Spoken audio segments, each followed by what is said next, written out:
রমজান উপলক্ষে সারা দেশে ট্রাকে করে সুলভ মূল্যে ডাল, তেল, চিনি, দুধ, ডিম, মাংস ও চাল, আটা বিক্রি করছে টিসিবি, প্রাণী সম্পদ মন্ত্রণালয় ও খাদ্য অধিদপ্তর।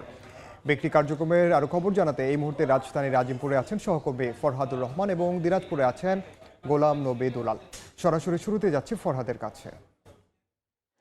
রমজান উপলক্ষে সাধারণ মানুষকে স্বস্তি দিতে বাজার থেকে তুলনামূলক কম দামে পণ্য বিক্রি কার্যক্রমে সরকারের নানা উদ্যোগের মাঝে অন্যতম উদ্যোগ হচ্ছে এই টিসিবি পণ্য ট্রাক সেলে বিক্রয়। আমরা দেখতে পাচ্ছি যে আমরা এই মুহূর্তে আছি ঢাকার আজিমপুরে। এখানে দেখতে পাচ্ছি যে ট্রাক সেলের পেছনে সাধারণ মানুষের লম্বা লাইন, কেননা এই যে বিক্রি কার্যক্রম সেখানে বাজার থেকে তুলনামূলক বেশ কম দামেই পণ্য পাচ্ছেন ক্রেতারা।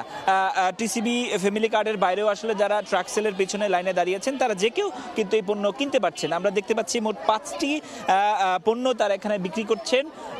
চিনি, মসুর ডাল, ভোজ্য তেল, ছোলা এবং খেজুর, এই 5টি পণ্যের ক্ষেত্রে দুইটি পণ্য 2 কেজি করে আর বাকি সব পণ্য 1 কেজি করে। আমরা এই যে লাইন দেখতে পাচ্ছি সেটা কিন্তু সকাল 11টার পরে যখন এই ট্রাকটি এখানে আসে তারপর থেকে এই দীর্ঘ লাইনে মানুষজন অপেক্ষা করছেন এবং এইখানকার মানুষজনের সাথে আমরা কথা বলেছি যে এই দীর্ঘ সময় কেউ কেউ এখানে 1-1.5 ঘন্টাও যাবত অপেক্ষা করছেন, কেননা 5 ধরনের পণ্য দিতে যে পরিমাণ সময় আসলে যায় সেক্ষেত্রে অন্তত 5 থেকে 7 মিনিট, অর্থাৎ প্রত্যেকজনের কাছে পণ্য বিক্রি করতে 5 থেকে 7 মিনিট লাগার কারণে অন্তত 150 মানুষের কাছে এখন পর্যন্ত পণ্য বিক্রি হয়েছে। সেক্ষেত্রে যে সময় অতিবাহিত হয়েছে পিছনের মানুষজনের কিন্তু সেই সময়টা অপেক্ষা করতে হচ্ছে। মানুষজনকে আমরা জিজ্ঞেস করেছিলাম কেন আসলে এত কষ্ট করে, তারা যেটি বলছেন বাজার থেকে যেহেতু কিছুটা কম দামে এখানে পণ্য তারা পাচ্ছেন এবং সেক্ষেত্রে TCB card, family card, TCB family কার্ডের ক্ষেত্রে স্মার্ট কার্ড এইসব লাগছে না, সে কারণে তারা আসলে অপেক্ষা করছেন। এবং এই যে কার্যক্রম সেটির পাশাপাশি আমরা এই সড়কে অর্থাৎ আজিমপুরের যে ছাপড়ি মসজিদ সড়ক সেই সড়কে আরো 2টি কার্যক্রম কিন্তু সরকার পরিচালনা করছে।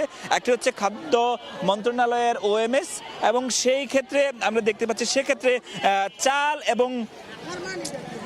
এবং আটা কিন্তু বিক্রি করছে। পাশাপাশি প্রাণী সম্পদ অধিদপ্তরের পক্ষ থেকে আমরা দেখতে পাচ্ছি যে তারা ডিম, মাংস, দুধ এগুলো কিন্তু ভর্তুকি মূল্য অর্থাৎ সুলভ মূল্যে সাধারণ মানুষের কাছে বিক্রি করতে পারছে। তো সরকারের এই যে কার্যক্রম রমজানে সাধারণ মানুষকে স্বস্তি দেওয়ার, সে বিষয়ে আরও খবর জানাতে দিনাজপুরে যাব, সেখানে আছেন সহকর্মী গোলাম নবী দুলাল।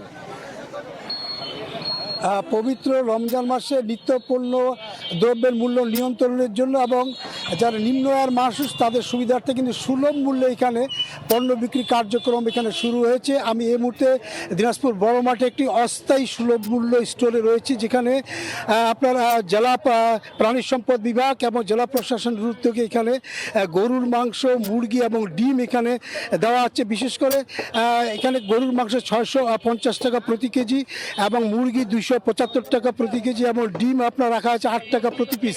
আমরা যেটা লক্ষ্য করছি যে বিশেষ করে যে আপনার একজন ক্রেতা এখানে 2 কেজি সর্বোচ্চ মাংস নিতে পারবেন, 2 কেজি মুরগি এবং 3 হালি ডিম নিতে পারবেন। আমরা দেখছি সকাল 8টা থেকে দিনাজপুরে এরকম 2টি স্টোর রয়েছে, যে স্টোরে আপনার মানুষ লাইন ধরে কিন্তু আপনার তাদের যে পণ্য সেটা কিনছেন এবং সাধারণ যে মানুষ বা নিম্ন আয়ের মানুষ তারা কিন্তু বলছেন যে তাদের এই পবিত্র রমজানে যেখানে নিত্য প্রয়োজনীয় দ্রব্যের যে ঊর্ধ্ব মূল্য সেখানে তারা কম মূল্যে এখানে পাওয়ার কারণে তারা অনেক সুবিধা পাচ্ছেন। বিশেষ করে আমরা দেখছি যে সব ধরনের মানুষই কিন্তু এখানে পণ্যটি কিনছেন। ইতিমধ্যে জেলা প্রশাসক জনাব রফিকুল ইসলাম তিনি এটা উদ্বোধন করেছেন এবং প্রতিদিন এখানে 300 কেজি গরুর মাংস, আরেকটি স্টোরে 300 কেজি, মোট 600 কেজি গরুর মাংস এখানে বিক্রি হচ্ছে। মুরগিও আপনার এখানে পর্যাপ্ত রয়েছে। আমরা দেখছি যে ক্রেতারা কিন্তু অনেক সন্তুষ্ট প্রকাশ করেছেন, বিশেষ করে যারা নিম্ন আয়ের যাদের আপনার ক্রয় ক্ষমতা অত্যন্ত সীমাবদ্ধ তারাই কিন্তু এখানে আপনার তাদের এই পণ্যগুলো কিনছেন। আমার কাছ থেকে